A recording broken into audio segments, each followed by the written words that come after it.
جابر بن عبداللہ رضی اللہ عنہما کہتے ہیں کہ رسول اللہ صلی اللہ علیہ وآلہ وسلم نے فرمایا،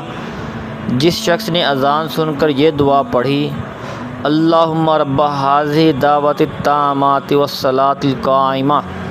آت محمد الوسیلۃ والفضیلہ وابعثہ مقاما محمودا الذی وعدتہ،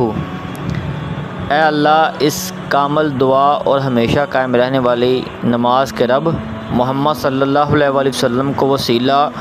اور فضیلہ عطا فرما اور آپ کو مقام محمود پر فائز فرما جس کا تو نے وعدہ فرمایا ہے، تو قیامت کے دن اس کے لیے میری شفاعت واجب ہو جائے گی۔